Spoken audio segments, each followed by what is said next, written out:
What about you? How's it going? Some of you will be wondering, why is Dave's water so green? Some of you might even know why it's so green, and I guess the rest of you are rushing to the comments section below to type out, "Turn your UV back on, you clown."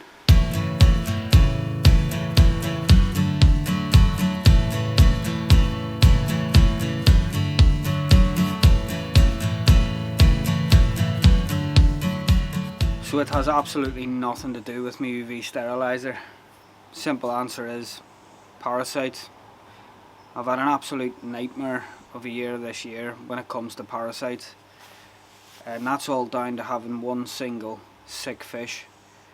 Mishiro Utsuri, I'd had her nearly 14 years. About 18 months ago I started to notice a funny shape on her, and I thought, she'd had a tumour or was egg bound. Kept getting secondary parasites like Costia, and I was treating for it using malachite green and formalin was the last thing that I treated her Costia with, and that just kept coming back. I'd get her in a good position, she'd last a couple of weeks, then start to go downhill again, and lo and behold, Costia or something else would come back, and then it started to affect the herd. The rest of the fish started to get infected with parasites, and it was just an absolute nightmare. So about a month ago I noticed she was on the bottom again, did another scrape, lo and behold, Costia again. So I thought, one last time I'm going to blast this with malachite green and formalin, which I treated one day, and then 5 days later I treated again, and it cleared it up. She started to swim around, started to get a bit better, and I thought, yeah, maybe we've beat it this time. But then a week or so after that, she's back on the bottom, doing a bit of flicking, not eating, and it got that bad this time that the other fish actually started to attack her. They assumed that she was dead, and you know what koi fish are like. So as soon as the other fish had started trying to eat her, I decided that enough was enough. I was going to have to euthanize this fish, because I've been trying everything I could for the last sort of 18 months to bring her back.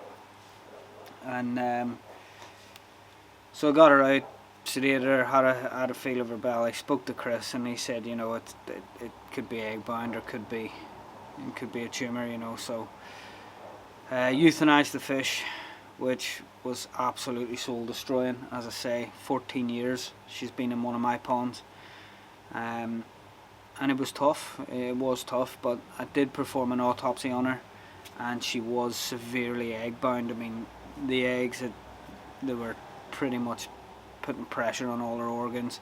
She couldn't go to the bathroom properly, couldn't expel waste properly, and the eggs were brown, which means they started to decay. So the fish would have been in a lot of pain. So lo and behold, that was I'd made the right choice euthanizing the fish, because she would have been in a lot of pain. That being said, a couple of weeks after I euthanized her, I noticed the fish started flicking again, and I thought, for goodness sake, we've taken care of the problem for the greater good of the herd, and here we are back to square one. So what was the point? And so I did another scrape and found Chiladenella. Never had it before, ever. So treatment for that again is malachite green and formalin, but formalin is so aggressive. I just did not. I'd had it in the pond twice that month. There was no way I was putting it in again. I mean, twice a year is enough. So the treatment that I opted for was acroflavine, or acroflavine, however you want to say it, and salt. So I initially took the salt up to 0.55 percent on the salt meter, and added the acroflavine, which I didn't get Kazuri or Evolution Aqua or any other koi brand. I got the actual acroflavine powder, which is a ruby red powder, believe it or not, and you put it in the water and it turns the water neon green.